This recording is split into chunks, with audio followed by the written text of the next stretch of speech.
Ahoy, everyone! I'm your host, Solaris, and welcome to the Friday Playthrough Series, Episode 5. Um, Happy Friday the 13th, by the way. Today I'm here with no one. At the moment it is just me today. Um, but on the bright side, what's it called? I at least actually have plenty to. I do at least have plenty to talk about today. Like for example, there was a State of Play last night. It's the PlayStation State of Play, and it was actually a big one as well.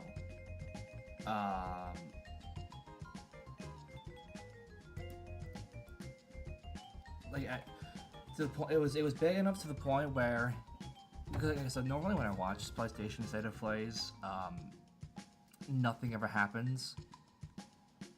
But when I don't watch them, usually like cool shit gets announced. And yet, despite all that, I watched last night's State of Play, and there was a lot of cool shit. But I'll get to that in a minute.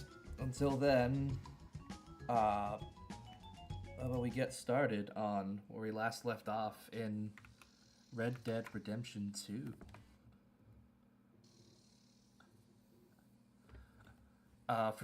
If you haven't seen last week's the VOD for last week's stream, let me catch you up. Bullshit, just inane bullshit. I made approximately 0 progress to the story. However, in the process, I went to watch a slideshow, an educational slideshow about learning about bears. Oh yeah, I lost my fucking horse. I have no idea how, but somehow, like at the end of episode 3, I had a horse, like a second horse, and that was like the main horse I had out.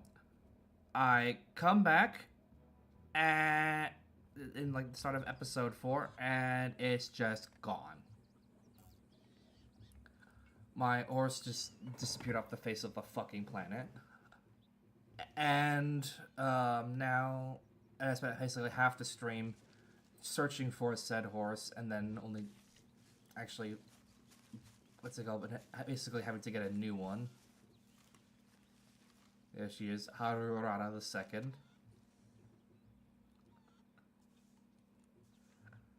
How do you lose your horse? That's your guess is as good as mine. Yeah, I don't know how. Like, I had a saddle on it and everything, so it was like actually my horse, and I actually like bought it from the stable and everything. And it had a bear on the back of it too, like a bear carcass. I was gonna like sell the pelt to make some like big cash money, and then basically because of that I ended up making $0, and I lose I lose a horse. I lost Haru. Oh, and I also accidentally killed a guy. And I also spent a good chunk of the stream laughing at the Mind's Eye developer Build a Rocket Boy for becoming an absolute lolcow by claiming they have caught the perpetrators behind a multi-million-dollar smear campaign to try and sabotage the release of Mind's Eye. Also, welcome to the stream, chatter. If for some reason you actually enjoy this, feel free to like, comment, subscribe. Algorithm shit, I fucking hate doing that, but it actually, like, it's like scientifically proven that it actually makes a huge difference. However, despite all that, this week I actually plan on actually making some progress in the story. Finally getting back on our feet. You find a buyer for them bonds we stole? Not yet.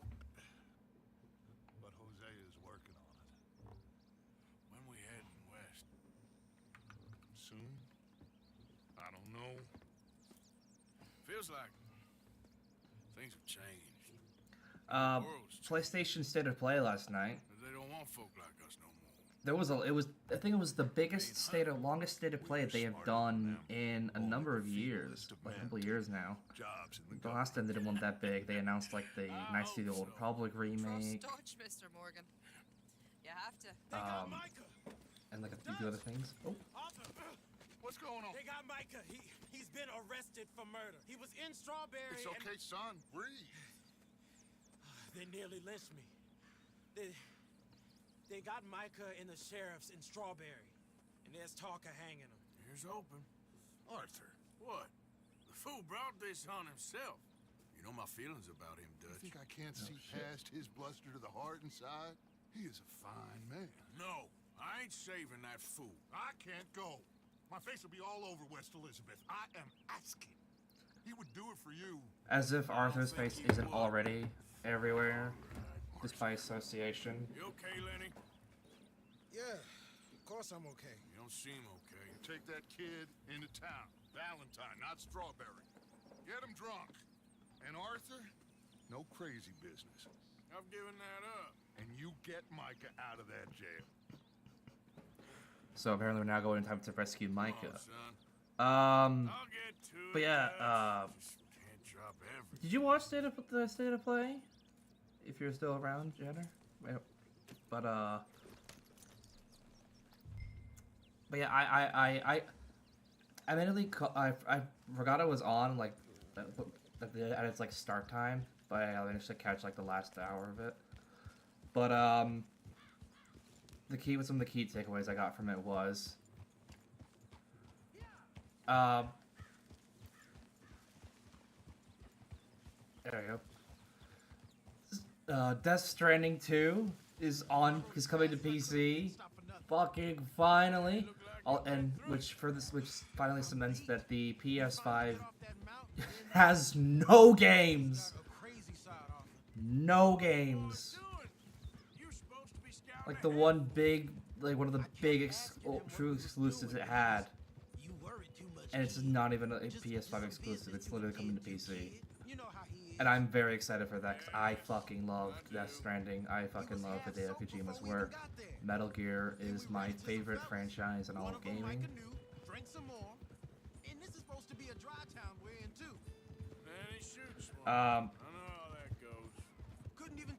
We had a trailer for Loop. It's another fucking roguelike. Couldn't pay me to give a shit about roguelikes. So you're gonna go get him? I'll come with you. Oh, Pragmata. Alright, I talked about this briefly yesterday, and I'll mention it again. I got a big bone to pick with Pragmata fans.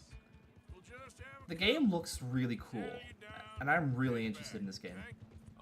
Oh. We need some help here. Fucking.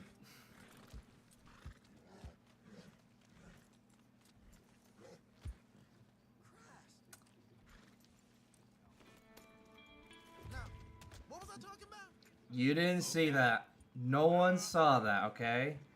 I should warn you. Me and a couple of the other boys, we got in a bit of a fight last This is why you don't check your phone while you're driving. Why don't you take your problems elsewhere? But yeah, Pragmata. Yeah, my main issue with Pragmata is, like, the game looks really cool, but the fanbase is disgusting. Like, you see in, like, the game's official subreddit, it's just filled to the brim of people actively sexualizing a child. And fuck that. Look at that back at the saloon. Last time I was here, I got into a big bar fight.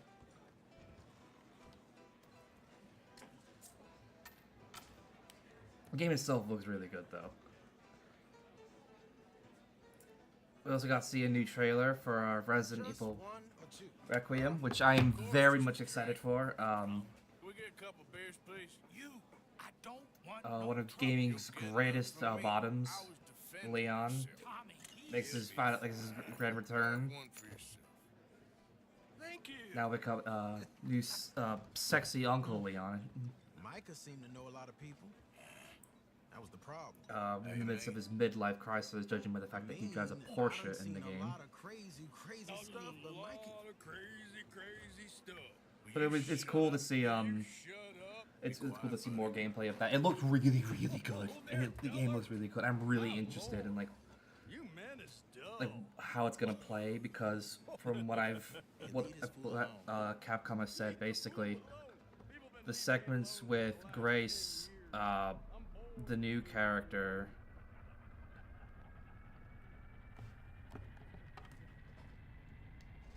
Listen, buddy. You're a charming fellow. One of the best. Pretty much how I process But conversations in maybe real here, life. We're trying to talk business, so could you possibly leave us alone? No offense intended. Ain't no pleasing some folk. Just trying to be friendly.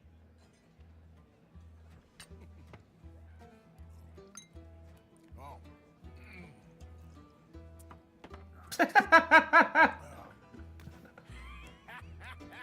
That's great, partner. Lenny, where are you?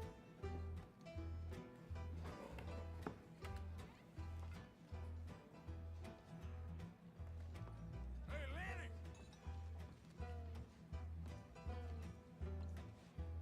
See that fella I was with? I don't know, sorry.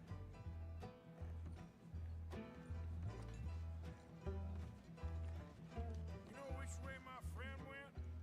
Afraid I don't know. Apparently we've lost Lenny.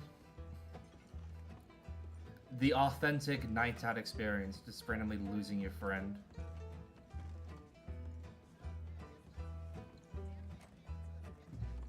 Lenny? Can't find my friend. You know where he went? Don't ask me. But yeah, from what Capcom has said, the segments with Grace, the new character, are apparently is more of an actual survival horror, whereas Leon's sections of the game are much more like action horror, more against like his games. See my friend anywhere? I've no idea. Which is me really interesting actually. Jet? Hello, officer. One thing I do quite like about like especially the last couple of Resident Evil games, the mainline games, not the remakes, have been the way they've kind of combined different styles and everything. Resident Evil 7 was a phenomenal game, and I love how that was like a proper like horror, survival horror, The thing you see. psychological horror, almost like set in like the bayou. Lenny! And then like Resident Evil 8.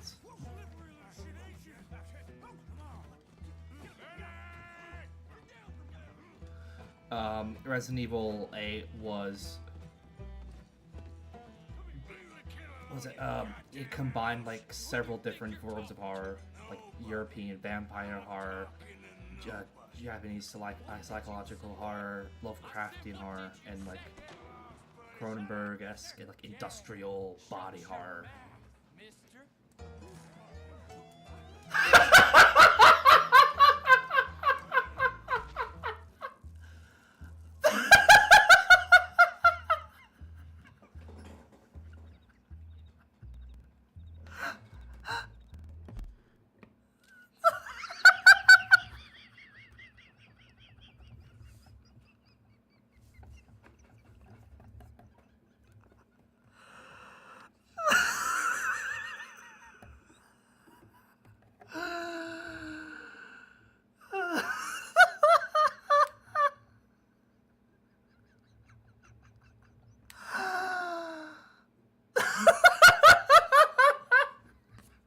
What the fuck was?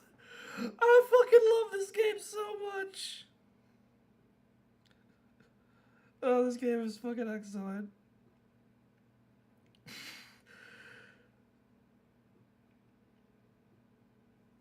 just like casually just having a big brawl. About the brawl looks about to break out, and next thing you know, you're all fucking line dancing. I love it. That's excellent. Do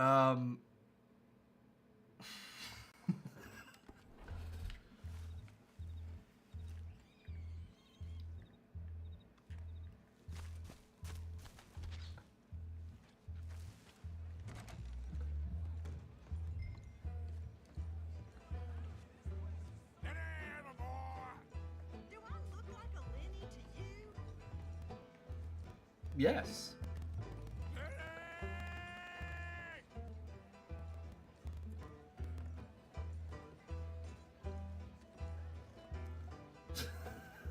The fuck is this game? Why is Lenny spelled differently there? Like, great. Oh, and everything's changing because you're drunk. We're looking all over for you, Lenny. How many of you had, pal? Not enough.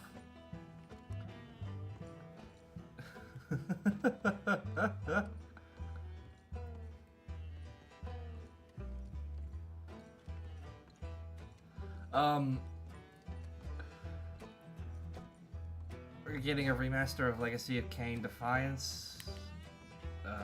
Game remake of Brigand Abyss.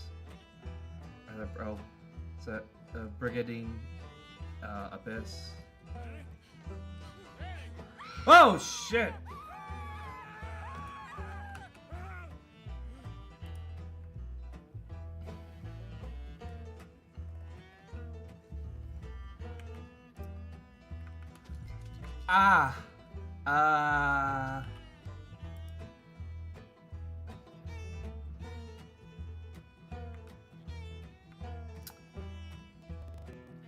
Nobody saw that.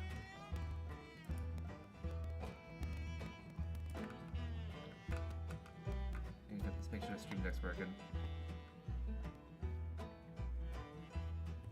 Alright. Well, stream deck's fucking up. So I gotta be really fucking quick with my... with alt tabbing. Fuck.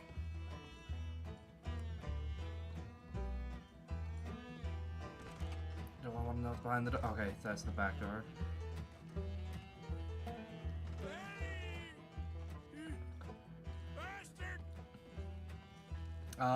Speaking of boobs, Dead or Alive 6 last round. New update for Dead or Alive 6. Also, a new Dead or Alive game is in development. Hey, I'm so sorry I'm late. Welcome, you literally joined. I'm getting apparently really drunk right now. Apparently what happened was, when we got really drunk, went downstairs to find my friend who was about to get into a bar fight, and literally about the next frame is everyone's line dancing. Oh. And literally about 30 seconds before you join, in the process of trying to find Lenny here, I ended up walking in on someone getting laid.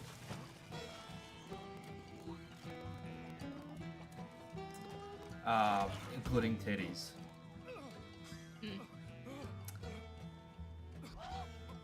Thankfully it's only for a split second, but Jesus Christ, that jump scared me.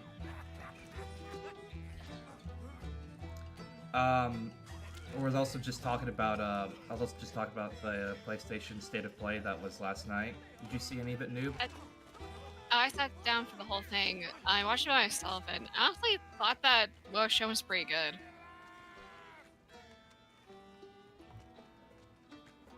Give me 1 second here. And I'm very sorry for being late. My mom had like back-to-back doctor's appointments, so we ended up having to do all our stuff a bit late. And then my shoulder started to hurt pretty badly, and I was contemplating like just not bothering with the stream. Oh, you didn't have to, but I genuinely appreciate that. Mm-hmm. So I'm just going to sit back and sort of rest while watching. Sorry, I think I misheard you. Did you say you watched anything, by the way, from the State of Play? Yes, I sat down for the whole stream and watched it live. Alright, Elliot. Also, first of all, what did you think of this?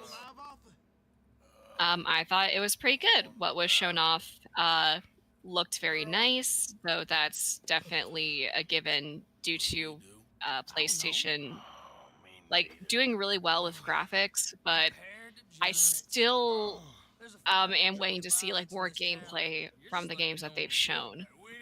Yeah. Because that can be something that can underdeliver, especially when you try to front load like your sneak peek with just graphics and cutscenes. Exactly, yeah. No hint as to what gameplay might look like. I agree, actually. I will say, I was laughing about the fact that Death Stranding 2 is now finally coming to PC, which makes me very happy, and also makes me laugh because the PlayStation 5 has no games. Well, that's certainly true. I gotta get out of here. I also went on a little mini ramble about how much I hate the fan base, the pedophilic fan base for Pragmata. Resident Evil Requiem looked incredible. Some more remakes and stuff. There's a new Dead or Alive game being made, apparently. Control Resonant looks fucking incredible. I really like the style they went for the God of War prequel. Yeah! It's like very refreshing to see like more pixelated games. Especially like when compared to God of War having like, you know, everything in 3D. Exactly, yeah. And it's interesting, it looks like a prequel as well. It looks like it's Kratos back when he was a Spartan and not like, you know, before he became the Kratos we know. Yep, before he was a god. Was it Crimson Moon? Another dark fantasy game with demons and spooky, dark, like, evil magic. Daring today. Okay, like new Castlevania. Oh, yes! Konami's back, everyone! Konami finally came back with the milk. New fucking Castlevania game. I think the last one we got was like, I'm pretty sure there was one. There has to have been one since then, but the last one I remember was Lords of Shadow 2. Back from like the Xbox 360 and PS3. What I do think is pretty interesting, I got like a little bit of a laugh out of it, is that they ditched the blank of blank naming scheme for this one. Instead, it's just Belmont's Curse. See, the first thing I thought of when I saw that name was the first thing I thought of was those three simple words that kicked off an entire legacy. James Rolfe saying, "This game sucks." For those who don't know, the very first AVGN video was the Castlevania 2 Simon's Curse. But and then on top of that, Silent Hill Townfall looks fucking really cool. It really does. Like, as soon as I saw, like, the fog and stuff, I thought, huh, that's probably Silent Hill. It's either that or it's, like, my other thought was, oh, is this gonna be, like, a Lovecraft, like, Innsmouth sort of game?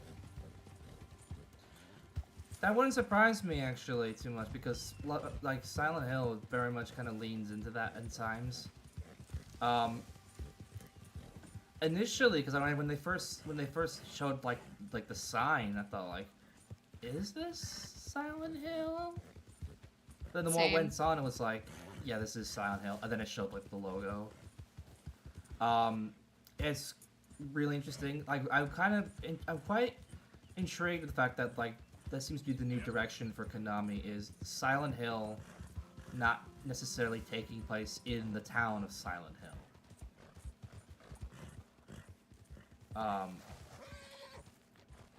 I bet you though, halfway through the game, they'll end up going to the town anyway.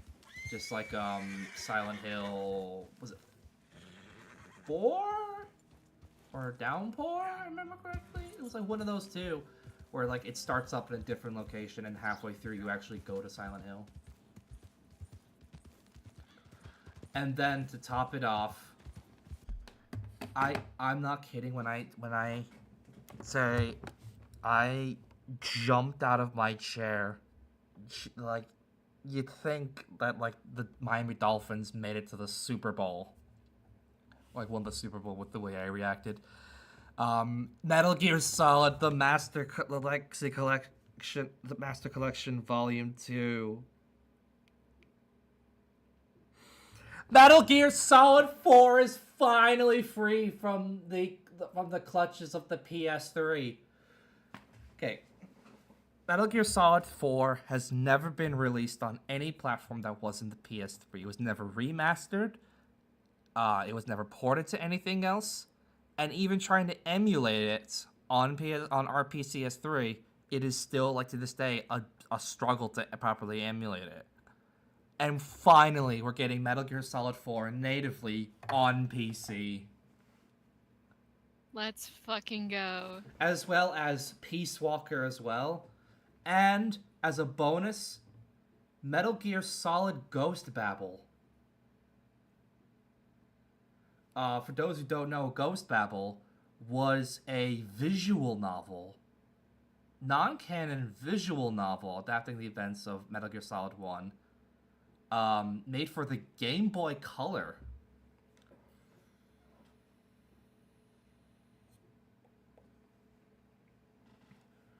We're getting that. Surprisingly, we're not getting portable ops, but that's interesting. They're not doing that, but I'll take what we can get. I don't give a fuck. The main thing is Gun to the Patriots, finally. I wonder if they'll keep everything intact, or if, bless you, if they will change like the dialogue at certain points, because there are certain scenes where they explicitly reference like, yeah, there's a scene like when you revisit Shadow Moses Island, Otacon says, "Remember, Steve, you gotta change the disc too." Oh, wait a minute. We don't need to change discs. We're on a PlayStation. We're on a Sony Blu-ray for the PlayStation 3. We don't have to change discs anymore. Welcome to the future. Oh, and then to top it off, I wonder if the music player in the game that you have is gonna keep the same name, because it was an actual iPod. Like, had the name iPod trademark on it. It was an actual licensed Apple iPod. I wonder if they'll keep that in the game. If they don't, I imagine there'll probably be mods to like reinstate that shit. Rayman 30th anniversary.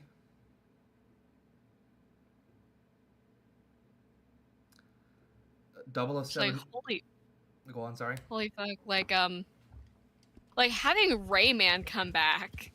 Yeah, fine, and thank you, Ubisoft. You actually did something good. That's 1 point to you, which brings your total score up to negative 236. Like, fucking, I saw, like, whenever I was looking at Isaac go through Twitter, I did see, like, a few posts of, like, art of just Rayman fighting back all the rabbits. Like, I'm free from rabbit jail. Yes. No, I'm very happy about, at least Rayman being acknowledged again by Ubisoft. And then to top it off,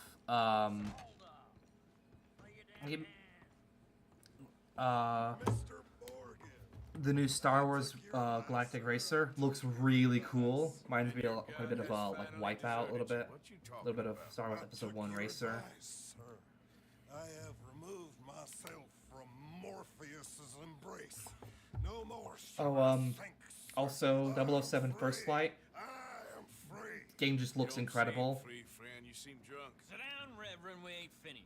You ain't finished. I'm Look at him, very he's finished. very None of us excited forced for liquor down his throat, 007 friend. First I Light. just want him to play. Now, firstly, we ain't friends. Don't make no mistake on that subject. Now, secondly, he can't hardly see, let alone reason. Now, reasoning ain't never been Also, one of my strong points. See, and I do oh yeah. just fine. Also, there was Outside to deal with business here. Just want him to finish the game. Darwin's Paradox got a reveal trailer with a new demo. That's an ode to the original to Metal Gear Solid as well. That looked cool. Mhm. How's about you play Rev Noir. No joke. When I first saw it in when I saw like the text appear, my first thought was, this like a new Genshin update? Well, sit yourself. Oh hell no.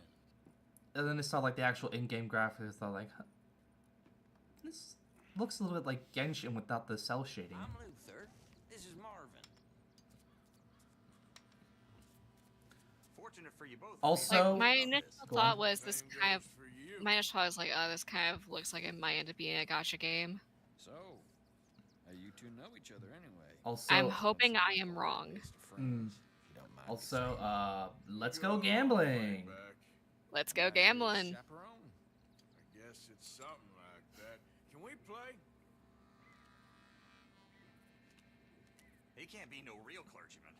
He committed about 5 cardinal sins just in that chair you're sitting in. 8, 7, Think he queen. used to be. Queen. He's I have a pair. drifted a little in recent years. If I can get a 9, I can get a potential flush here. To all of us. Mhm. Also, a new a proper John Wick game.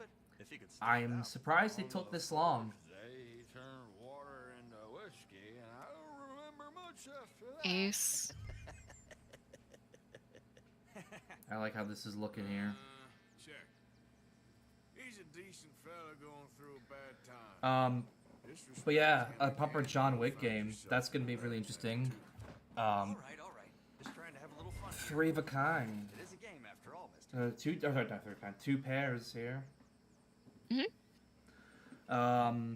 I've watched Casino Royale. I literally taught myself how to play poker because of Casino Royale. Pile of crap. Big pile of nothing. Alright. Darn it. Mm-hmm. That's as it should be. Come here. All those chips I got, all for 12 cents.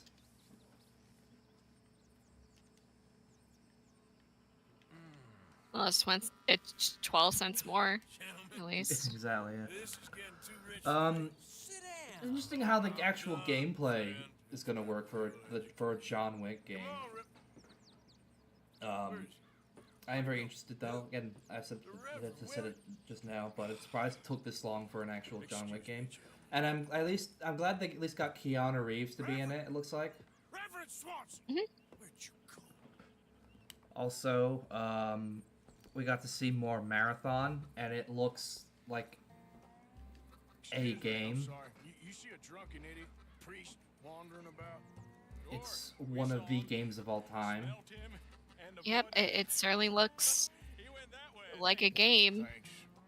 I did laugh my ass off at when they said like, we like pre-order the game and you get like charms at launch based on some of our favorite PlayStation games, and it's like Helldivers 2, like God of War, and like another like new PlayStation game. It's like these are all like brand new games. Yeah, your favorite PlayStation games just happen to be like the current ones.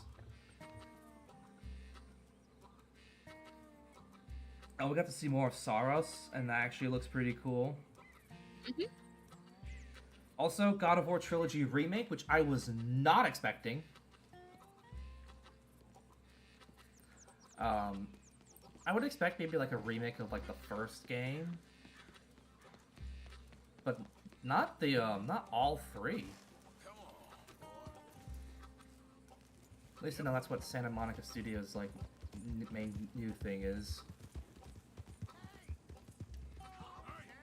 Get your hands off him. I didn't say a word.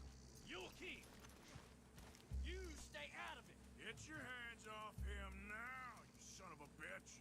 What the hell is your problem? He's with me.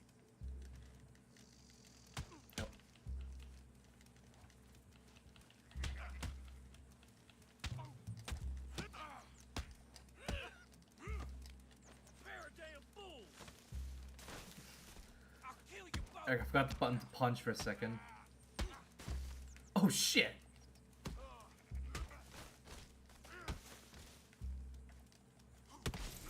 Oh shit! He really kicked his face in. God damn.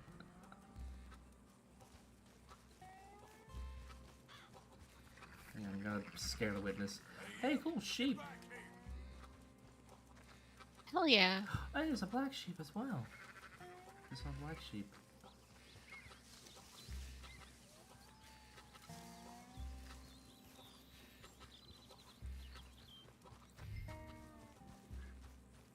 I said stop, damn it. Okay. Tell anyone what you saw back there? You're a dead man. You understand me? Yep. Oh yeah, there's also we get to see X-Men characters for new Marvel fighting game. Oh yeah. The art style looks cool, but the problem is I am just not good at fighting games. It's just something I'm just always.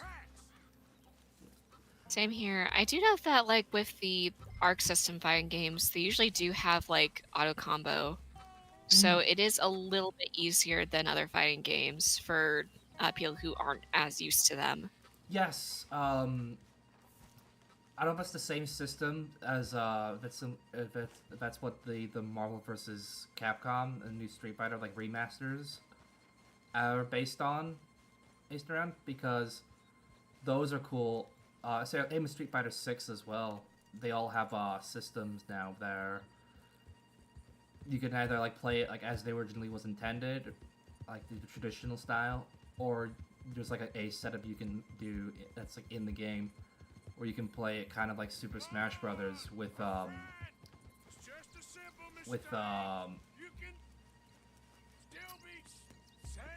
with the Smash Brothers style controls, which is like a lot simpler and a lot easier for someone like me. Yeah. And then what's it called?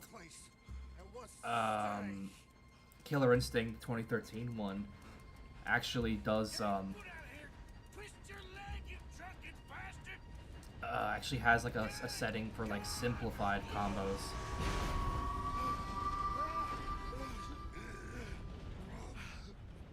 So you still have to like, the way it's designed apparently is to teach you kind of how to use the combo system in the game, but not like punish you for not knowing how to do them.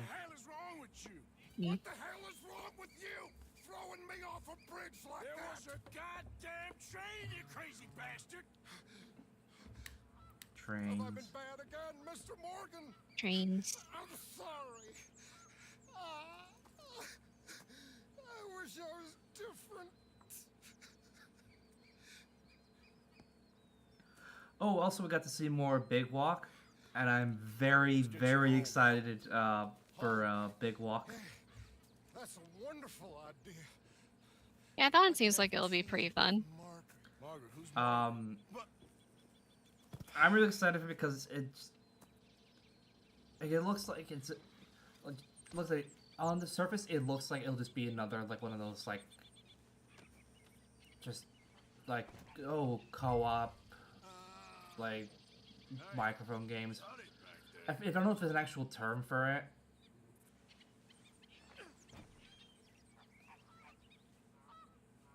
I guess I could call it streamer bait. That just feels insulting because some of those games are actually pretty good. But also the studio behind it, though.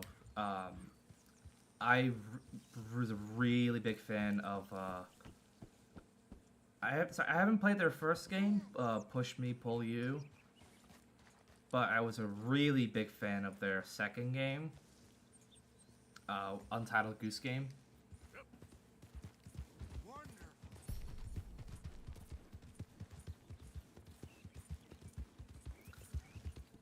I should play that on stream at some point. That game is just fun. Just go around, just chaos. It's a beautiful day outside and you're one horrible goose. No gods, no kings, only honk.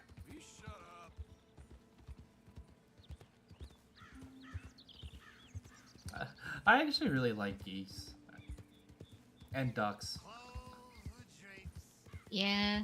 Especially call ducks. They're just like the white ones with like the little yellow beaks. Those are just so cute. Mhm. I keep getting recommended on my YouTube videos like these like shorts for this one guy who owns a call duck, and it's like the like instructional guides on like how to pick up a duck.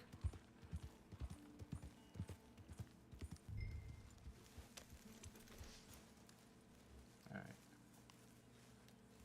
grab Reverend Swanson.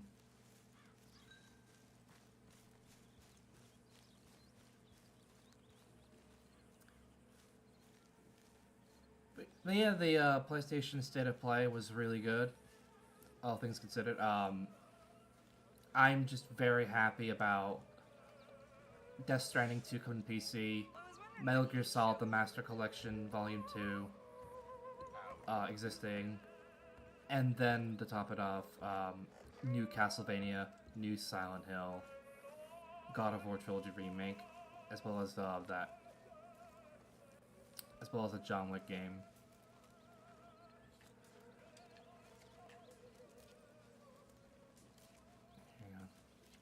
Alright, Reverend, let's get you to bed. You better sleep your way to salvation, my friend. What happened? Just usual. Poor bastard. Exactly. Well, thank you, Mr. Morgan. I'll keep an eye on him. He was lucky this time. Real lucky.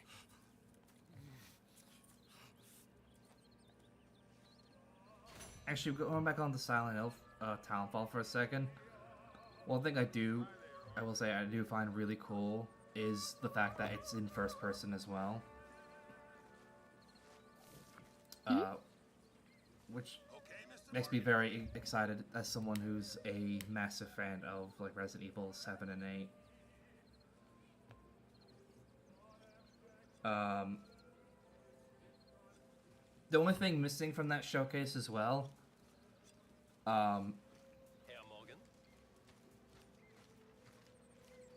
only thing missing from that showcase that I would love to have seen, and hopefully we will see at some point within like the not too distant future, but what's it called? Fizzant. That's Kojima's other new game he's working on. That one's an actual PlayStation like produced title. They made for PlayStation, and it's Kojima's return to tactical espionage action. The fuck is that? You know, let's go to the stranger for a second. I'm really excited for that because it's like Kojima returning to a style of game, like the Metal Gear style of games. And then that poster that they revealed like last year was actually looked really cool.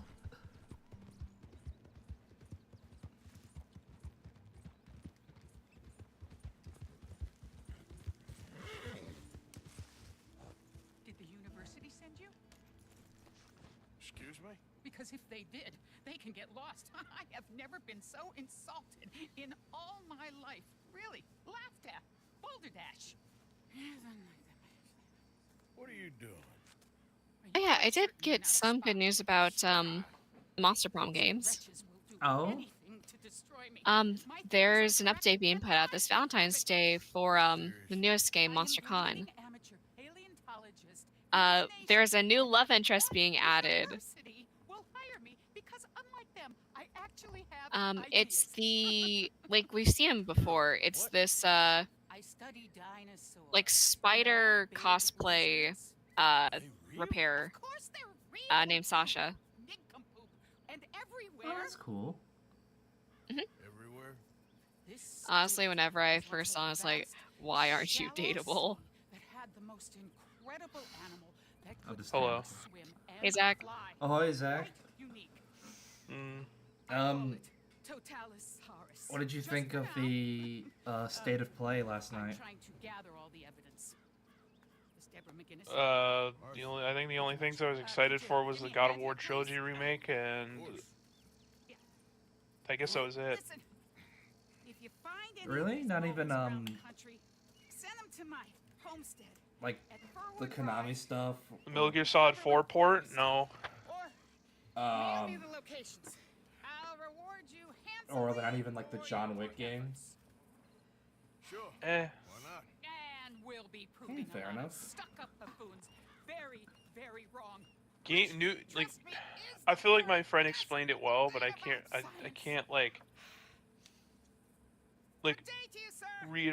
not reiterate, but I can't retell like what he told me in like the right way. But it was something along the lines of the games that are coming out now just feel like they're becoming a slog, like they don't matter much anymore. Like I don't know. It just kind of seems like they're only ever like recycling the same thing that already came out.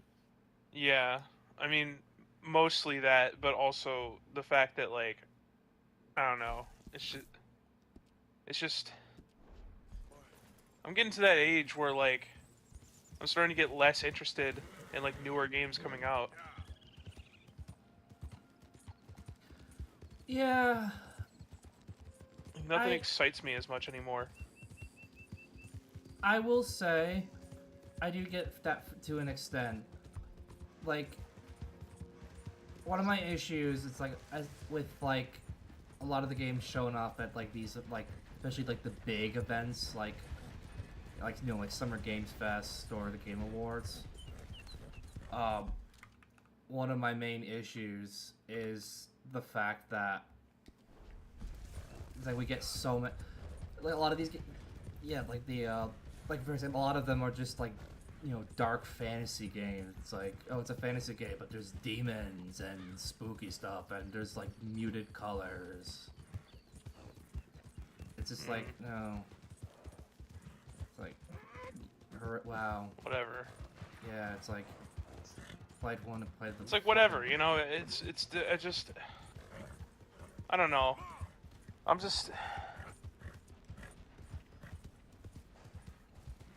It's game companies don't utilize whatever IP they have to make money or to make a profit, and that's what pisses me off the most. I'm sure that everybody else is pissed off about that too. Oh, exactly. Yeah, it's why kind of you know, as much as I like Ubisoft, I love Ubisoft's games, I fucking hate Ubisoft as a company so much. Like, you're telling me like Prince of Persia: The Sands of Time remake wouldn't have made money? You're staring down the barrel of bankruptcy. And all you can, and then you decide to cancel like one of your few like big games you're working on. Yeah. It's the same with like Xbox. It's like I fucking love Xbox, but I also fucking hate Microsoft as a company. Specifically, like you know, like for example, like Perfect Dark being canceled. Like you spent all that money creating a new studio, bringing in all these like developers from other studios in, bringing back a legacy IP that's like very beloved, and then you just can't cancel it just so you can invest, so that Microsoft can invest more money on AI.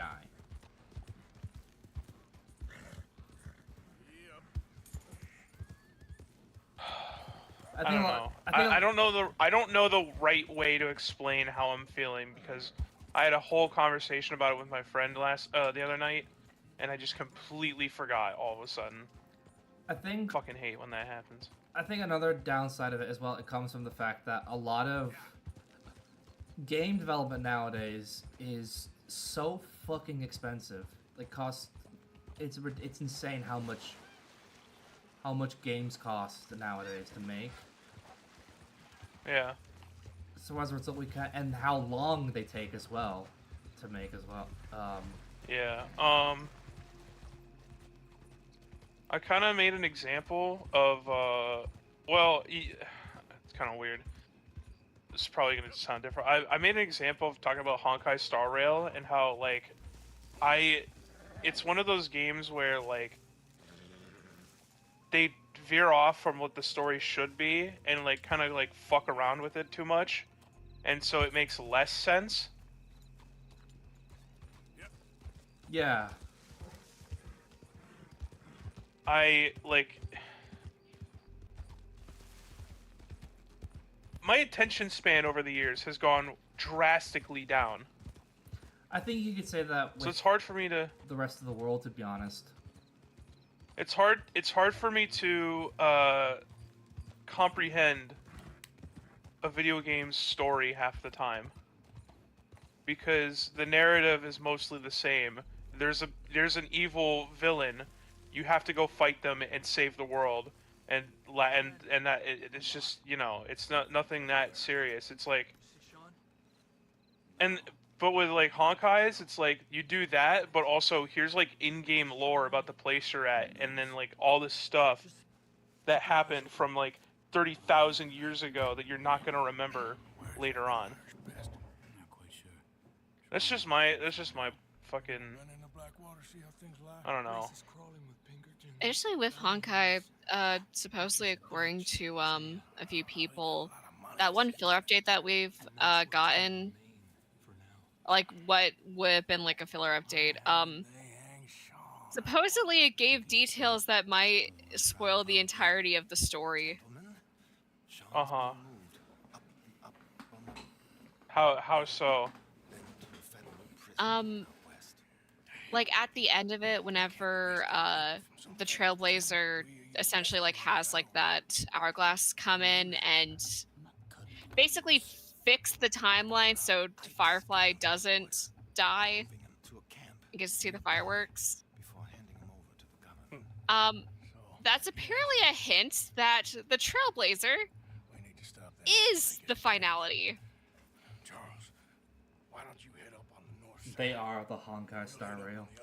And the theory is that once the finality ends the world and like starts it over again, the Trailblazer goes from being the finality to becoming Akivili themselves.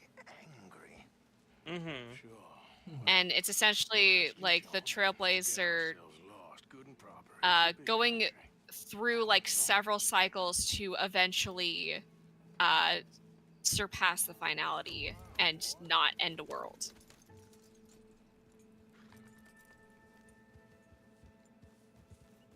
Interesting. So that's basically like theoretically what this whole journey has been about. Yep. It's why like not there's ending so the much, world. yeah, it's why there's so much emphasis on you making choices that you know you won't regret, because then you won't want to go back and redo everything again. I'm gonna be honest. I kind of wish that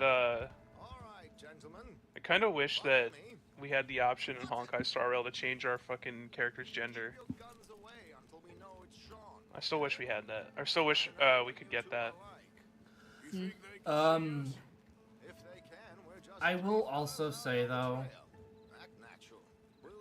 like anything more of a slog, but but on the other side though, the games that come out that are good, I argue the gaming is, it's not the worst it's ever been. I argue it's actually, I argue simultaneously both like kind of worst like games, and it's worse, it's the worst it's ever been.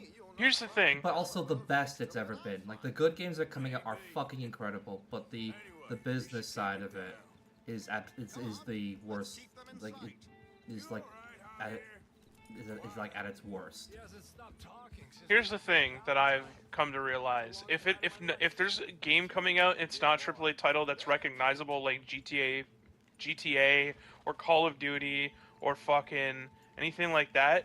It's just gonna be another boring slog. That's what's going through like 70, I want to say 80% of people's minds. And then if there's like a fucking, but that's the thing though. It's like Call of Duty is like, I'm not making any sense right now, I don't think, but I get it's what like you're saying. Call of Duty it's dying. It's if it's not dead by now.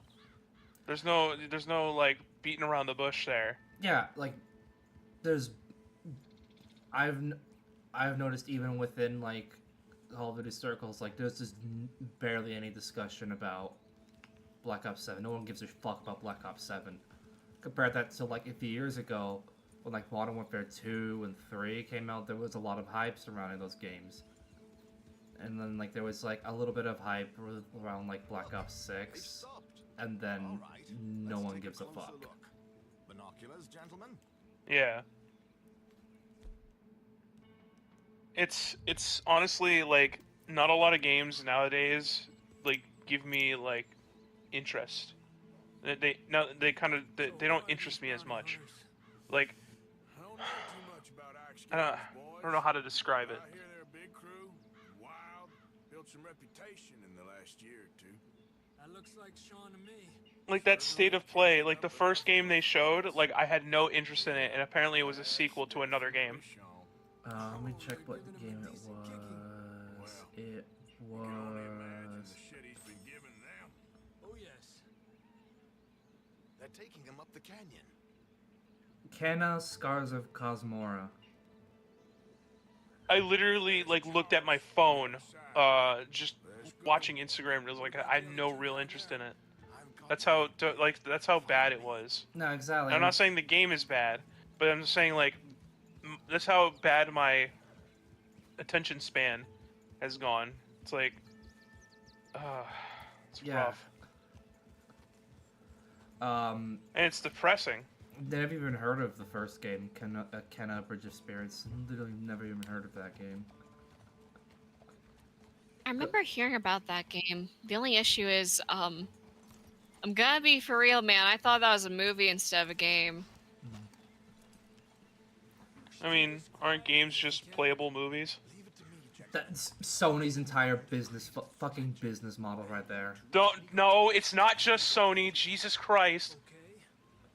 Oh no, like a lot of other studios are guilty of that, but I argue like Sony are the most egregious. Let's get in the river.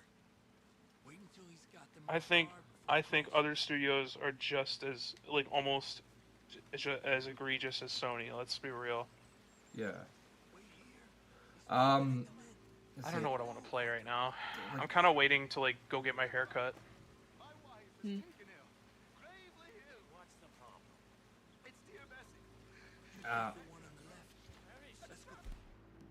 Oh yeah, right. So something interesting happened when I was out eating brunch with my mom. So I was wearing like a bit of context. I was wearing my like Legend of Zelda Master Sword necklace, and the way that I was like taking order and stuff, like just randomly as like he was walking by us, he had said, "You know, I'm pretty sure I could beat Link in a fight." And I just looked to him like, "Okay, which one?" He said, "All of them." It's like how many? It's kind of similar to like the question of how many 8-year-olds could you be in a fight? And I like just kind of stared, kind of typing like, you're sure you can take on every Link?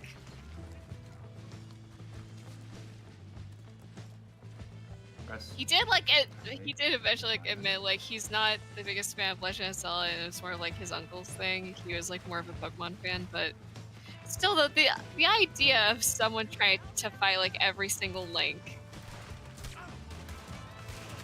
Like how many Links do you think you could reasonably take down by yourself? I think at best I could be able to take down. I'm trying to think like what the weakest one is. Oh, the Meme Lord one from the US release of that one 3DS game. Huh? Do you remember that one? What was the Zelda 3DS game? There's multiple. There was one that was like a multiplayer one. It's like kind of like Four Swords Adventure. Oh yeah, it wasn't like a Four Swords one. It was Triforce Heroes? Yeah, that was it. Yeah, the one where it was like Green Link, Blue Link, and Red Link, and the whole thing of it was like, fashion is the fucking main thing here in Hytopia, and the villain decided to fuck with the princess by making her wear a fucking ugly ass outfit that she can't take off. I could beat up that Link out of sheer anger because I always remembered that game for the specifically the US release. The European release for in English actually has like, you know, normal dialogue that fits in with the Zelda universe. And for some reason Nintendo of America decided to just throw all that away and instead just cram all the dialogue with like memes. Like 2013, 2012 memes.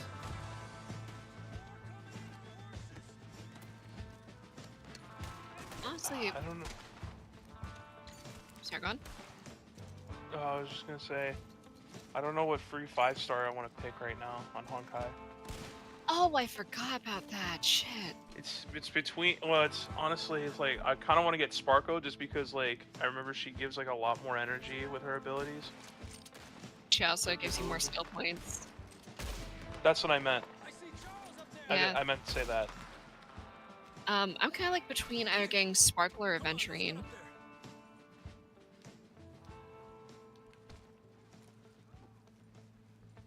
But I also don't I don't have like Kafka. I don't have fucking Jinyuan. I don't have Imbiber Lune, Dan Heng. I don't have Jing Liu. I don't have any except for Acheron and Aventurine. Yeah, the only character I have from like that free selection is Kafka. When does the Honkai characters come out for Fortnite again? Sorry, I forget. We have no update on that, to be honest with you.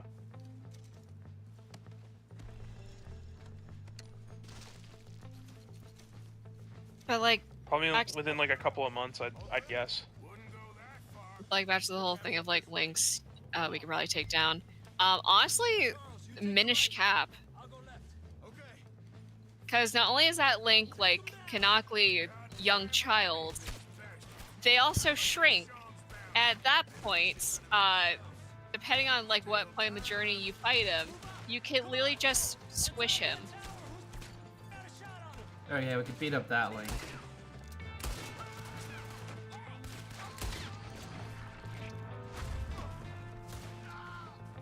We definitely have no chance against Twilight Princess Link, though. Oh, absolutely. Oh, definitely not.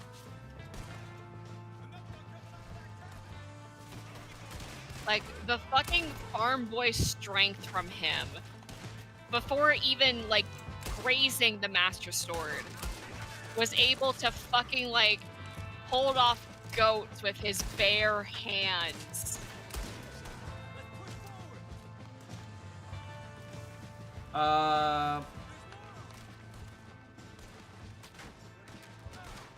What about Femboy Link from like Breath of the Wild and Tears of the Kingdom? No, you'd still be fucked because, like, bro could fucking survive eating rocks. Depending on the type of Breath of the Wild we're dealing with, whether it be just normal, you know, casual, or, you know, speedrunner, you're kind of fucked. This is like a tenacious, like, trained as a knight, probably still has the muscle memory of that Link. A dude that can fucking manipulate time by just jumping in the air and picking up and like pulling out his bow. He'd be able to just jump up and snipe you before you even like had a chance. Frame one. You know, you're a lot less ugly from that other angle, Arthur. What do you mean cannot redirect? Another one I think we could definitely beat though. Sex Haver Link from Zelda 2. Nothing means more to me than this gang. The bond we share. It's the most real thing. Oh yeah. Die for. But in spite of all of that, I That's sort of the only thing I remember from that game, is that one of the things you can do in that game is you can fuck a prostitute. Additionally, the funny thing about The Legend of Zelda, at least in like Zelda 1 and I think also Zelda 2, that Link is Catholic. Oh yeah, I remember reading about that. Yeah, literally the magic that he has and shit is the power of the Bible in like Japanese translations. But because of Nintendo America's policy on like limiting the amount of religion in games, like of any denomination, they had to get rid of it and like translate it to just something more fantastical. Which is also why in Ocarina of Time, whenever they had the symbols on the like mirror shield and stuff, and also the Fire Temple having religious chants being played because it was from a sample pack. Yeah, they were Islamic chants specifically. Yep. They had to essentially like put out almost immediately like a brand new version of the game. Like cutting all that out.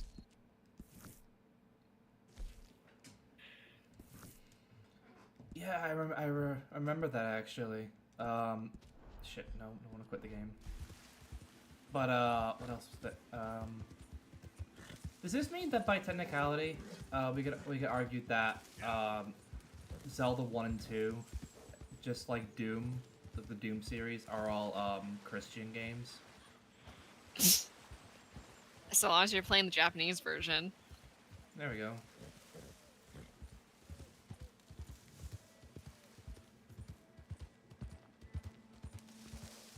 Like several of the manuals, they even had like art depicting Link, like at churches and stuff, and like praying.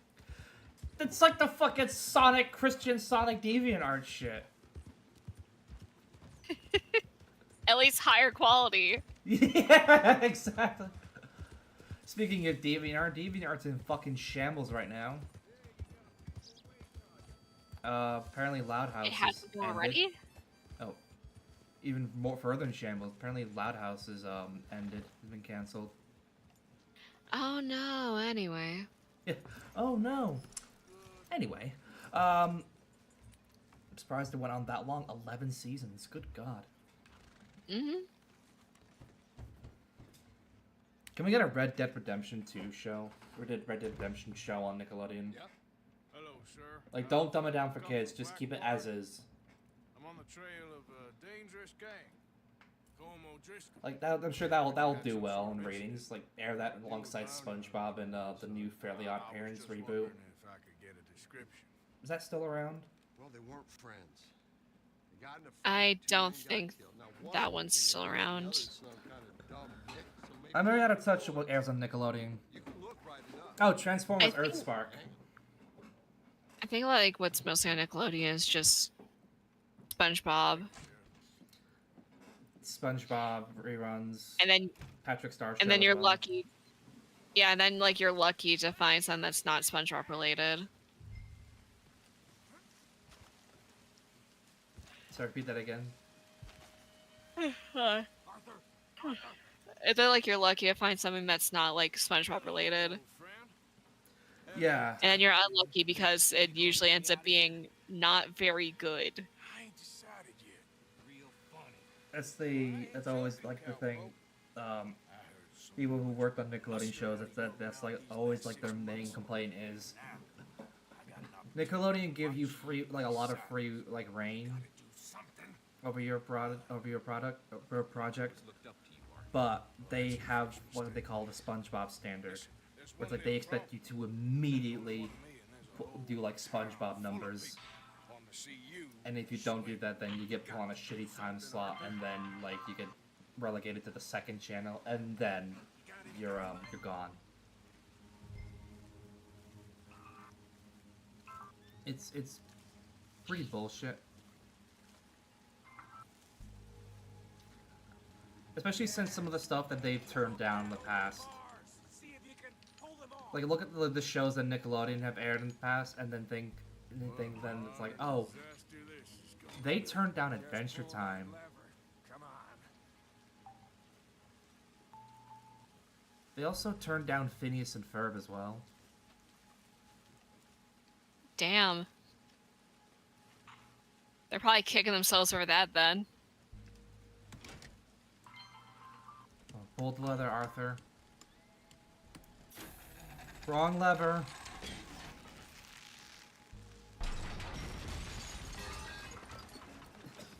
I'd say they would be kicking themselves, but at the same time, they probably care more about SpongeBob or anything. Jesus Christ.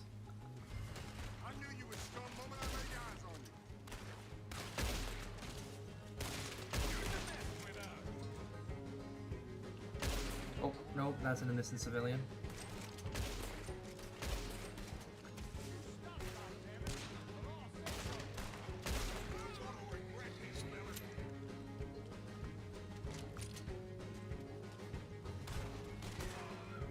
That's a civilian. Don't kill the civilians. Don't go that way. Let's get the hell out of here. I got some unfinished business. And Trust you. I need a hat. You There have we go. finally Put the hat lost back your on. damn Put mind. this down. No, don't pick up the sheriff. There you go. Fuck him. There's Oh, Isaac. Isaac. Oh, Mike is dead.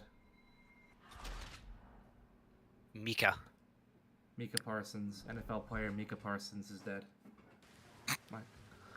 Shot dead at the Super Bowl. The superb owl. You have finally lost your damn mind. What was I saying? Oh yeah, Isaac, what did you think of State of Play last night? The most what's the best way I could describe it? At least it wasn't Concord. Yeah, but Marathon.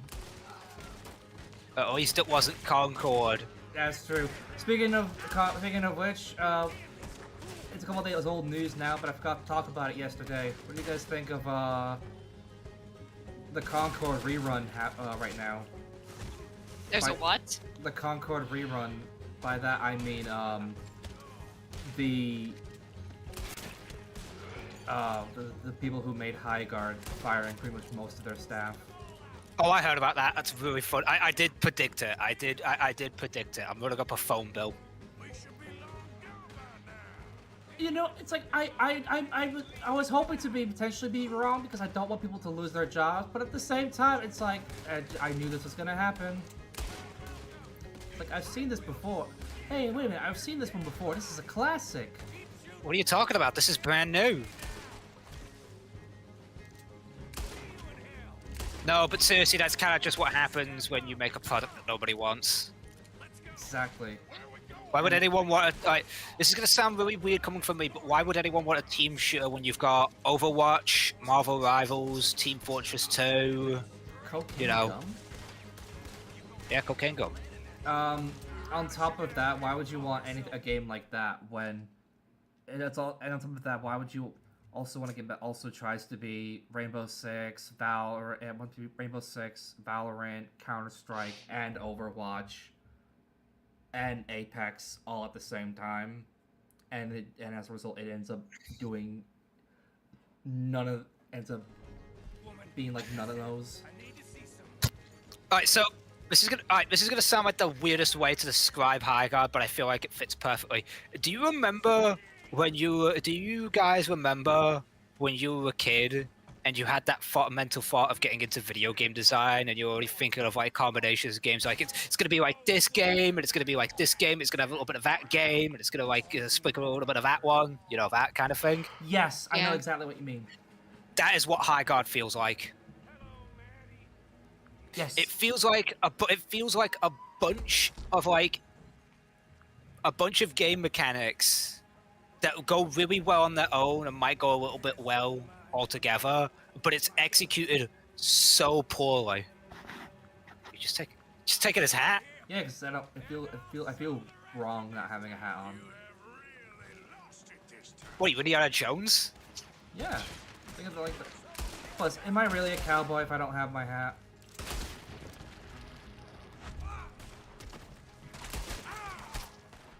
Do I have to make a Rockstar account in order to play this game? I don't think so, no. Yeah, I was just wanted to know because the Rockstar thing is like the one thing that's keeping me from actually, buying any of their games. I'm not logging into another goddamn launcher. I'm getting sick of it. I'm gonna double check actually. Oh, you don't need to log into the launcher at all, actually. Oh, really?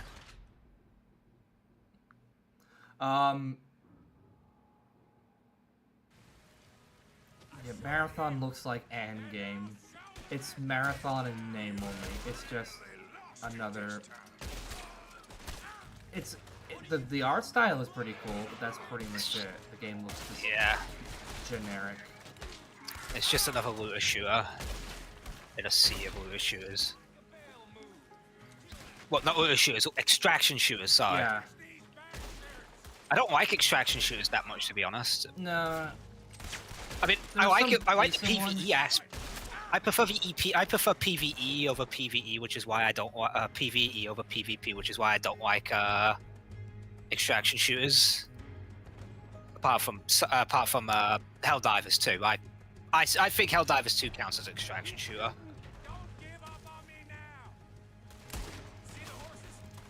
Yeah, I guess you could argue that, yeah.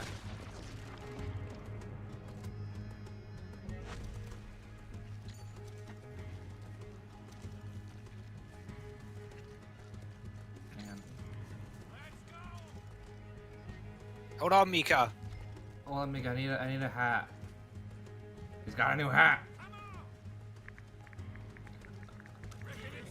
Micah probably thinks you're Micah probably thinks you're just as weird, to be honest with you. Oh, you got him. Hell yeah. And the horses are okay. My main takeaway of the State of Play Isaac was, holy fuck, Konami are finally back. Turns out Konami had one more in them. Metal Gear Solid 4 is finally coming to PC. And on top of that, it's not just Metal Gear Solid 4, but also Peace Walker, and as a bonus, the Game Boy Metal Gear Solid visual novel as a bonus.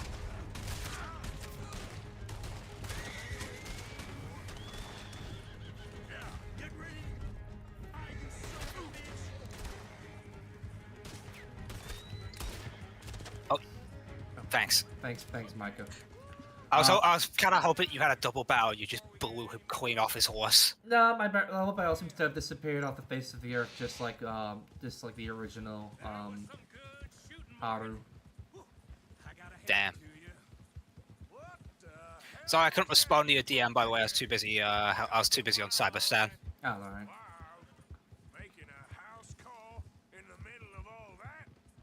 They fixed the factory strider spawns. Oh, thank fuck. Who was that fella? Skinny? Yeah, we ran together for a Because while. because before I was counting like 3 a pack, but now it's like one every 15 minutes or so. Finally, some actual decent balance, like actual balancing in this game. In other news, the Terminative Front's currently sparking up in action again, because if we complete the EMO that they have, we'll be able to get additional reinforcements. Oh. And an experimental strat. Oh. Thunder. Shut up. I hope so. I'm giving you a holster. Shut up. Oh yeah, aside from Konami being back, also Death Stranding 2 is finally coming to PC. Mm-hmm. Death Stranding 2. I'm very happy about that. Well, you ain't funny at all, why you gotta act like the court jester. Alright, listen. I'm sorry, but Look here. Look, listen.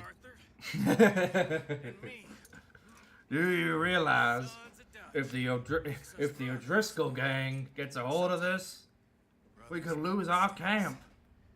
I'm heading back to my little camp around back of Strawberry. Come see me. Maybe I can make things up to you. You ain't heading back to Dutch? Oh, I've been a bad boy, Arthur. I ain't But yeah, seen Dutch, Metal but Gear, I can bring him a new Silent Hill game, and a brand new Castlevania game. A brand new Castlevania.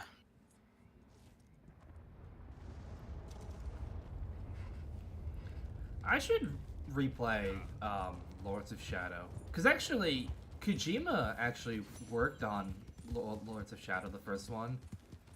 He actually played a huge hand in that game's development. In fact, he's a big reason why that game got made. Because they originally Konami went to like another some studio and had asked them to make like a Castlevania game, and then they pitched the game to them, and they were like, "This would be cool, but maybe not Castlevania." And then Kojima came in and was like, "Hold on a second, this would be a fucking awesome Castlevania game." Or hold on 1 second. That's how you said it. So you guys hear about Reloaded is out? What? Reloaded. It's that. Oh my god, really? I'm the only one who keeps track of stinkers these days. Yeah, for some reason. Hey, it's fun. No, I agree with You Isaac. just called it on a this. stinker. Doesn't that mean bad? I mean the process of keeping an eye on stinkers is fun because I like watching them tumble and burn. Exactly. It's a bit like Alright, witnessing the doorbell dog shit prank and a paper bag prank. Well, what's it about then? It's about African Americans looting British museums. That's how I've heard it described as. This sounds completely retarded. I know. It sounds like I've heard on paper there's like that. I get what there's probably a message they're trying to go for here, but it sounds like the way they're executing it isn't. Oh no, that's like a really racist Asian stereotype in the game. Oh dear Jesus! Yeah, that's what I was about to say. What I was trying not to say is pretty much exactly what. Oh, for fuck's sake! Tell me my horse couldn't jump 10 feet. You're gonna be alright. Starts clipping through the wall. Horses in Skyrim. I'm looking at the page of the game you're talking about, and one of the tags is political. Yeah. It's fucking hilarious. I looked into it like 10 minutes ago while you guys were talking about extraction shooter bullshit. And I searched a lot of shit. Is what I'm trying to say. And I had to be sure, but going with this thought process, I think that Helldivers 2 is not entirely an extraction shooter, because the term extraction shooter is used more for games like, let's say, Arc Raiders. Oh yeah, that's an extraction shooter. I thought Arc Raiders is pretty good. Escape from Tarkov. I don't care for I'm sorry. I don't care for Arc Raiders because fuck Burnt Peanut. I hate that motherfucker. Yeah, the community for he ruined the game for me entirely. The community for Arc Raiders it. is just fucking retarded. I hate them. I hate the community. Filled with incels. Dude, I remember somebody talking about a streamer playing a game, and he said this streamer somehow tanks every game he plays. Like they were confused. Sounds like me. I've seen clips of Arc Raiders, and I was a little bit interested because it's just like, I'm not normally one for extraction shooters, but it looked okay, you know, like it looked decent. And from what my friend was telling me, it sounded fun. And then I just fucking never got it. And then Burnt Peanut, I kept seeing Burnt Peanut clips of just, he's He's such a fucking prick, dude. He's such an asshole. I'm VTubers still are holding a grudge awesome. for when he... I was still holding a grudge for him hating on VTubers. Yeah. This is the official stance of the Solaris channel. VTubers are actually really cool. What was I saying? Oh yeah. Oh fuck! I actually didn't forget what I was gonna say. Not about extraction shooters. Oh yeah. Yeah, Isaac. We talked about this last week on the last Friday playthrough series, but did you hear about the shit that happened at Build a Rocket Boy? No. You know, the people who made Mind's Eye?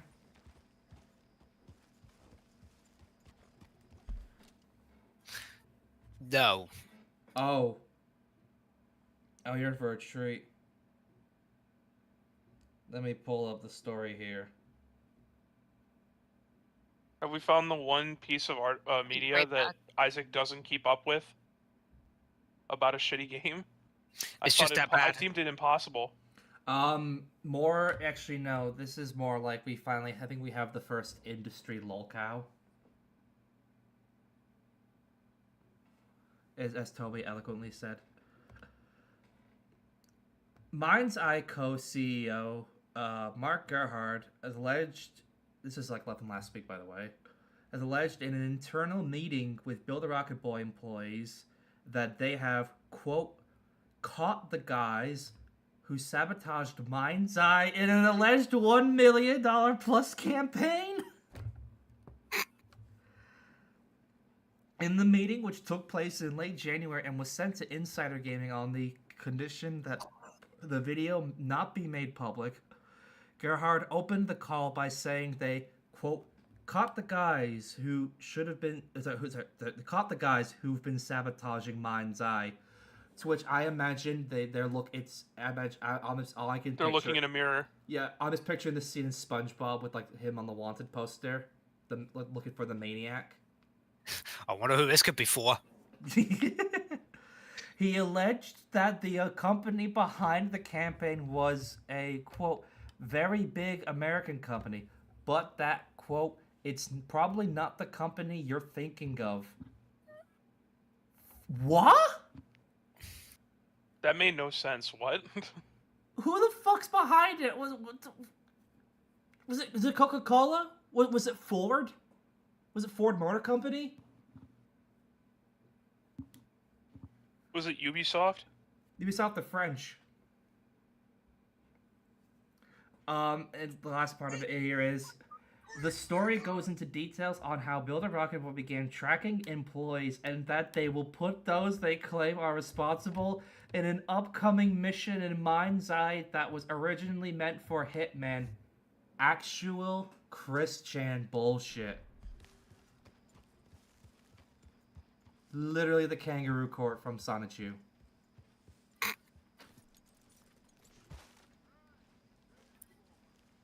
I wonder what it's like to be that delusional. Hey, listen. I just wanted to I love how they say it's like, oh, it was all a smear campaign by trying to sabotage the game. My brother in Christ, no one needed to spend any money to sabotage that game. The game sabotaged itself by being shit.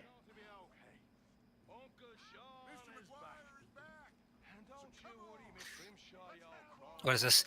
Former High Guard developer blames gamer culture for the downfall of the game. Within minutes, it was decided this game was dead on arrival. At launch, we received over 40k view boot bombs from users with less than an hour playtime. Maybe they were view bombed it because A, it's garbage, and B, the matchmaking made it so they couldn't actually, play the goddamn game. On top of that, I saw plenty of negative reviews, stuff from people who actually put more than 2 or 3 hours into the game, like several hours into the game. And on top of that, the game was already set to fail just from that initial reveal by Jeff Keighley. I saw a tweet where it just said it had an article link and above it said Highguard is not dead, and then the community note Highguard is dead. You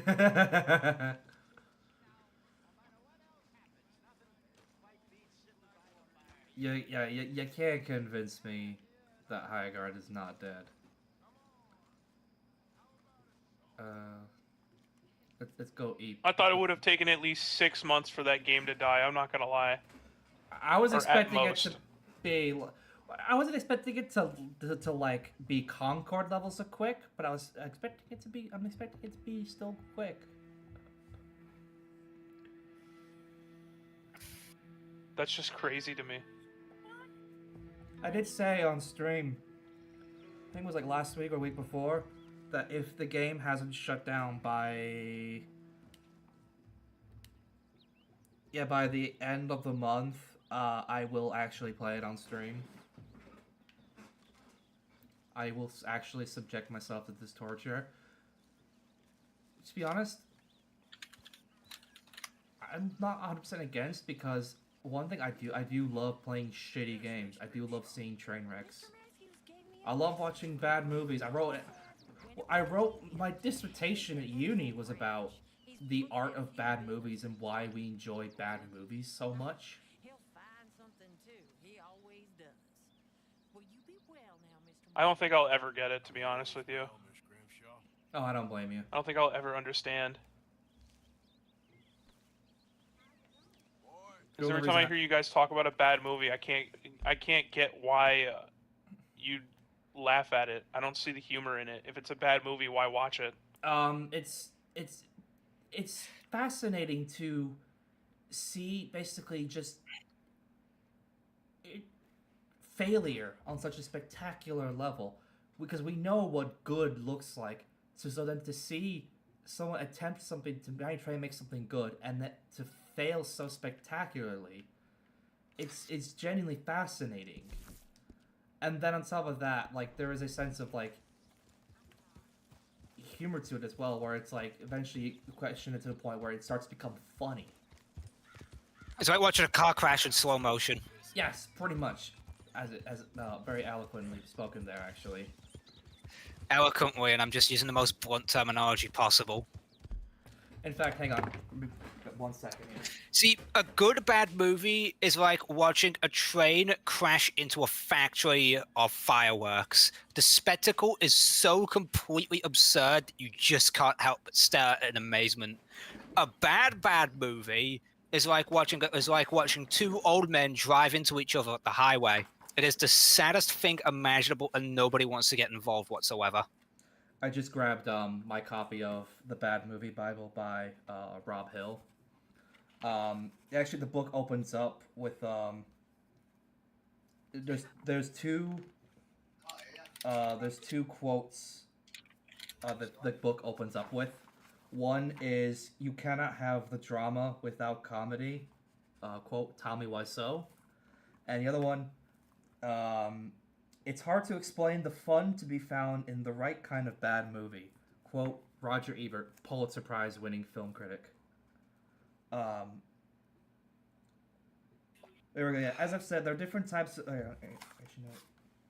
Most movies aren't very good. That shouldn't be a surprise to anyone, nor should it be a surprise that some are so cheesy, over the top, and ineptly made that their inadequacies, supposed or otherwise, can create a curious appeal. This book is a celebration of and a guide to those movies. Don't assume the ironic enjoyment of a movie's apparent shortcomings is automatically derisive or snide. The word bad may be appropriate, but it is just as often a misnomer, substituting for terms like corny, weird, or excessive. We don't have the language to snappily sum up what the French call nanar and the Spanish cutre. Bad may be the word that's central to the way that these movies are described. Funny bad, good bad, so bad it's good. But it's not always the pejorative judgment it seems to be. People love these movies. They may have been shunned by critics. They may not be what the filmmakers intended or what audiences are used to seeing, but they are enormous fun to watch. Usually our ironic response to them coexists with the intended response. You might enjoy a 1980s action B-movie in many of the ways hoped for by its makers, but with hindsight you might also see the cogs turning and relish the corny appeal that engenders. Cinema grew up, we grew up sorts of, but most movies remain trapped in the primitive aesthetics of the recent past. Anyone amused by the fashions in Clueless or Superfly while still enjoying the movie has experienced this phenomenon. And so, as anyone who's chuckled at the cheesy dialogue in Love Story or Roadhouse. The book itself is very good. I genuinely highly recommend it. If you're even anyone watching, if you're even remotely interested in movies, I highly recommend this book. Rob Hill actually works in the film industry. He actually works in like post-production. In fact, in the book, he actually there should be a description here, like from the author here.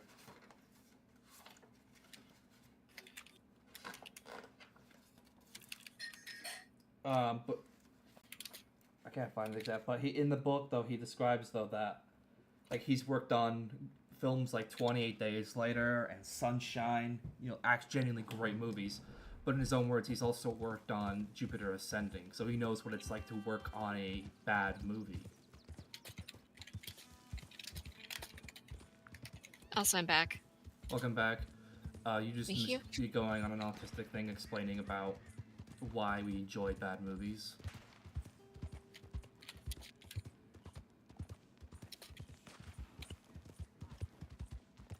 On top of that, I suppose I understand, but like, I don't think I can ever like get myself to watch a bad movie. If I hear it's bad, then it's just like I'm not interested. If anything, I do recommend though is maybe give like Mystery Science Theater 3000 a chance, or maybe Riff Tracks, or definitely Mystery Science Theater, because that's a show about bad movies, and it's like characters watching bad movies. But what makes it entertaining is not only are the characters really great, but it's interesting to watch. It's funny because it's basically just three characters watching films that they know are bad, and they're making jokes over the movie, making fun of the movie. Which is kind of like what we do when we watch bad movies. For me, it's also like you'll always have different opinions on movies. So if I hear someone say, "Oh, I didn't really like this movie because of these reasons," I'll be like, "Okay, I want to see this myself so I can formulate my own opinion on it." There's like a chance I might also have the same opinion as that person. Or there's a chance that I might actually enjoy this movie, even though someone else hates it. It's also interesting to get a different perspective on a movie as well. Because I always remember when you suggested as a bad film to watch a movie night, Poor Things, and I explained like why I thought that movie was a fantastic film.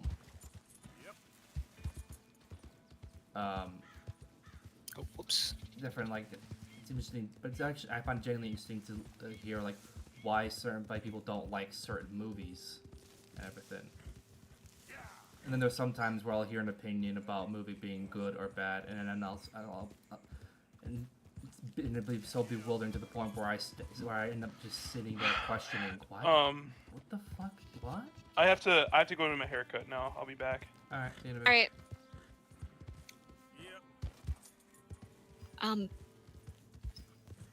Also, I guess like one of those things was also like my mom really loves movies where there's a natural disaster happening, and then like that's the main conflict. It's like there's a natural disaster and everyone's trying to figure out how to either prevent it or survive it. Like, I think there's one that she loved that was like, oh my god, there's like a giant volcano eruption that might happen soon, and it's gonna be really bad. It'll be the biggest volcano eruption ever. There's like a side romance plot because that's in every movie. Well, like most movies and shit. It sounds like one of two movies. There's Dante's Peak from the 90s with Pierce Brosnan, former James Bond actor, And then there's Volcano, starred Tommy Lee Jones. I think it's Volcano. Exactly. We're not Yeah. idiots. Let us prove it to you. My mom also really loved the Bee movie. Unironically. Beautiful stolen stagecoach from upstate. It's in their barn. Now you go get that. Hmm. And then we can work. And like the Bee movie is the movie that I just don't really like. Not only because like I'm afraid of bees, but also just I could not vibe with it. I just thought it was very stupid. Dude, Like- B movie sucks ass, and it sucks even more ass when you kind of think, hold on, is this like an allegory for something? When you start thinking a bit deeper and have worker rights and all that, like worker bee rights for some goddamn reason. Mm-hmm. Really? Lead the way. He said the place is Yeah, I really want to make a joke here. I genuinely want to make a joke here. But I can't think of anything more absurd than a bee slave toiling for honey. I really can't. I was gonna say, like for example, I really like Shrek 2, but as you may know, I fucking hate the first Shrek. Do you think it's because Shrek 2 told a story, told an actual story of its world instead of trying to be subversive for the sake of it? Yeah. I also like expand the narrative more and added more world building. And had genuinely like funny like stuff through like the environment. Like seeing the different logos there. Like fucking burger prints. The pop culture references were more well thought out. And and don't forget the Shrek 2 DVD menu, the superior. Yes. Mm-hmm. On top of Shrek that, 2? it also was a lot less, like, it felt a lot less petty. Like, Shrek 1 just felt a lot like Jeffrey Katzenberg just being like, I'll show Michael Eisner, I'll show Disney, my ideas, right? I'm gonna Shrek him. I'm gonna Shrek him, and I'm gonna Shrek my employees. And also, that was an actual term. That was an actual term. Oh, I know, yeah. And also in a more like petty, pretentious sense, I also kind of hate what it did for animated films in the West, where a lot of them afterwards tried to be just like Shrek. What the fuck is he? Are you okay, dude? I think the horse is having a stroke.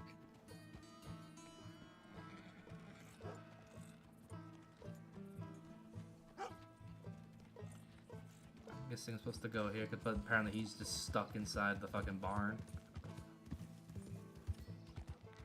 In fact, I'll just go to the objective marker.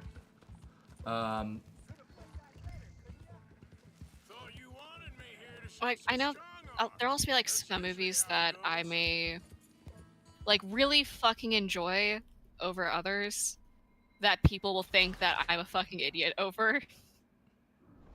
Oh yeah, no, I'm the same way. The amount of times in uni, I thought I was fucking crazy because I thought the 2018 Texas Chainsaw Massacre film was great.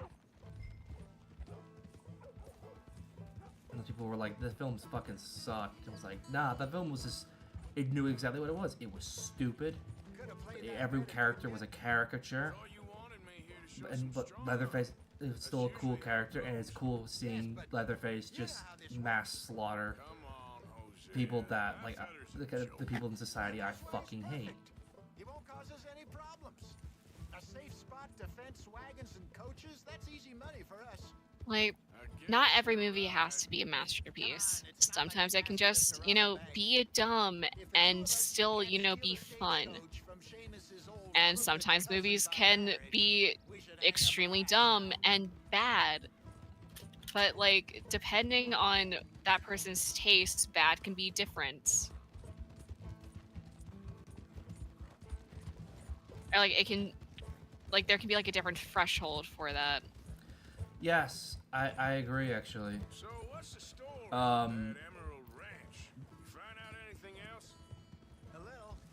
Owner's a nasty Sorry, yeah. Seamus is sure scared of him. Sorry, I got distracted. I got distracted for a second. Something strange about the place. Used to be a saloon there, general store. Yeah, pretty much what you said there. I actually do agree with you. Sounds worth a look around.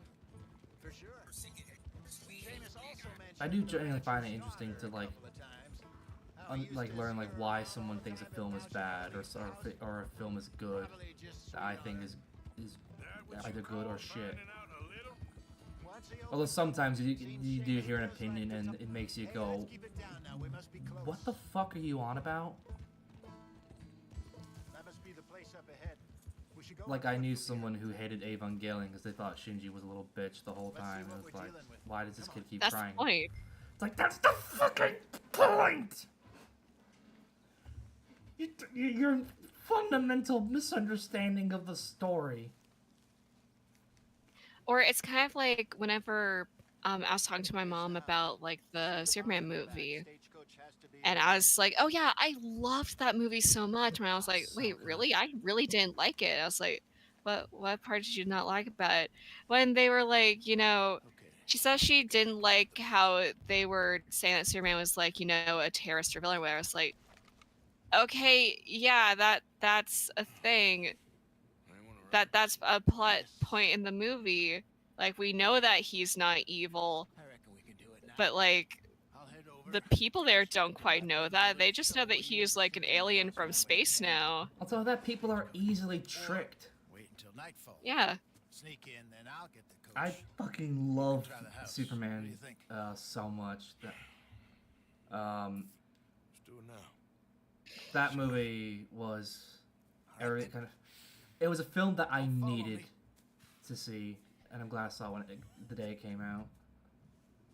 It's a film that I think about a lot, actually. It helps keep me going. It's just optimism and hope in the movie. Follow me. Go around to the side of the house so no one sees you. I'm very excited for the other upcoming James Gunn DC films. Whoa, the frames just like shot up significantly then for a second. Because there's the Clayface film that comes out later this year, and that's turned to be an actual horror film.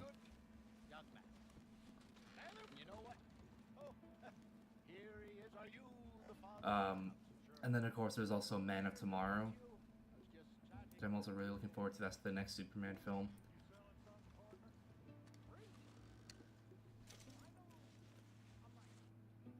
I just haven't really been able to watch like movies in theaters for a while because like the nearest one to us is a bit away, and it's also not a really good theater.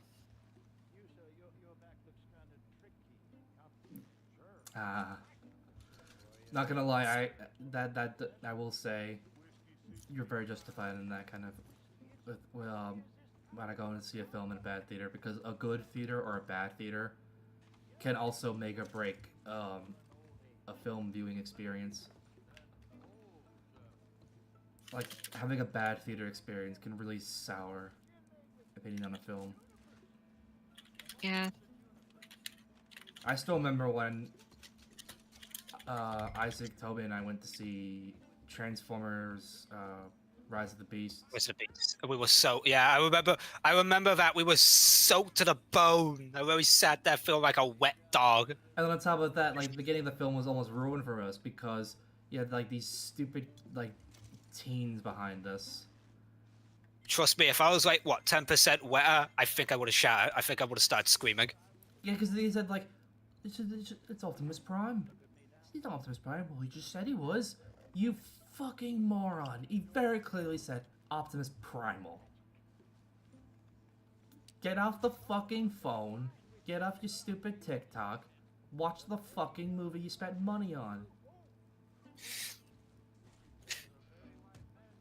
I'm telling you, I'm telling you, these people are gonna keep going until we legitimately drop an EMP directly in the movie theater. We actually turn into a fucking Transformer out of sheer rage. Well, what are those Transformers that combine into each other? Combiners. Yeah, we're a combiner. We were like fucking Devastator. Yeah, we turned into Devastator. I like that. Why don't you go build a bridge? Jump off it.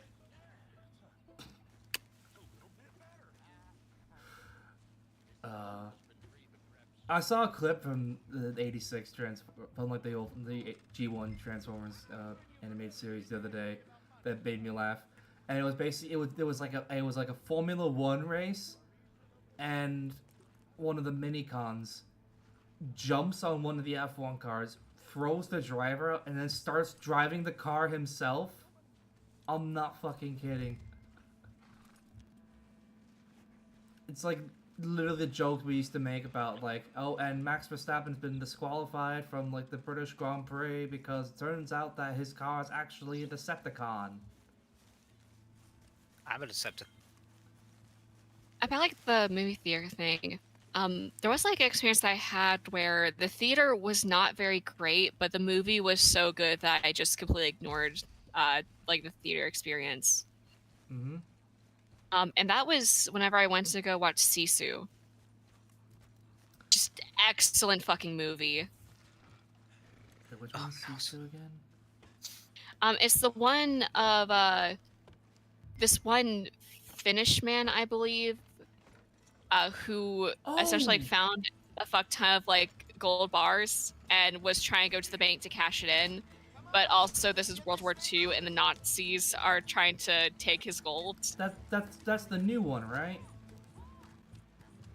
The new one? That came out like relatively recently, right? Was it like a recent film?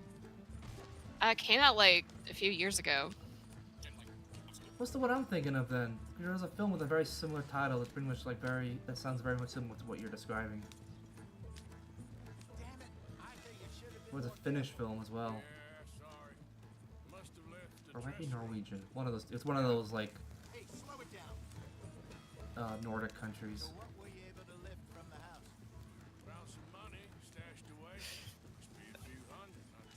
That sounds awesome though, because the Finns do make good films.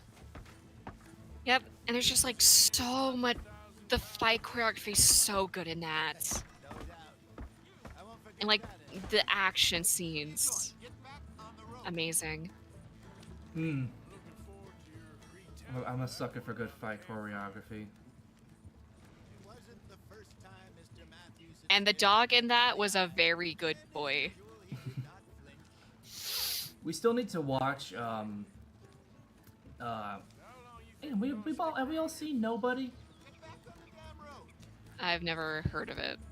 The one with Bob Odenkirk. It was written by the guy who wrote John Wick and directed by the guy who did Hardcore Henry. I think did the first John Wick as well.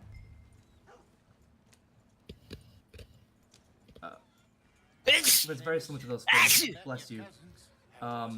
It's very, very good.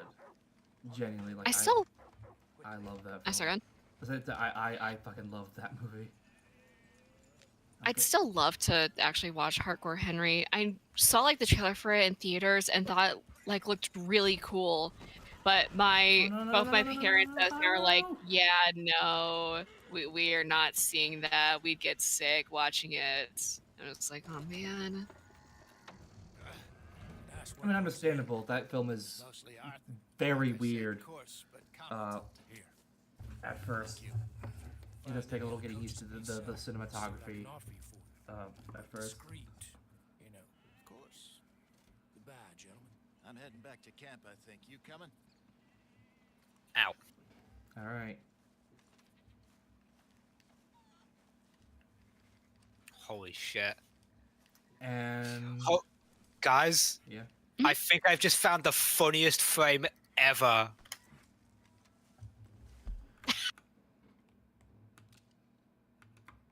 I need to see this.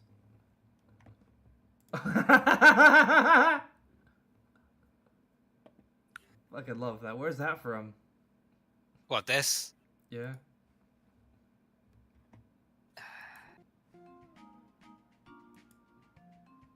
I have not a clue.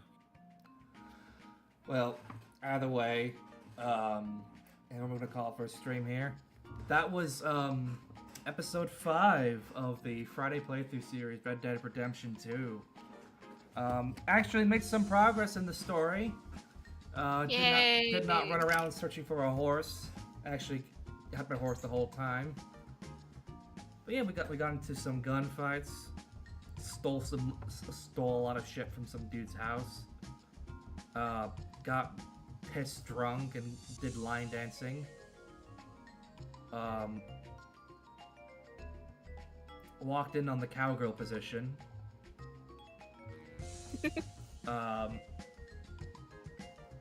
So yeah, just an average day of playing Red Dead Redemption 2.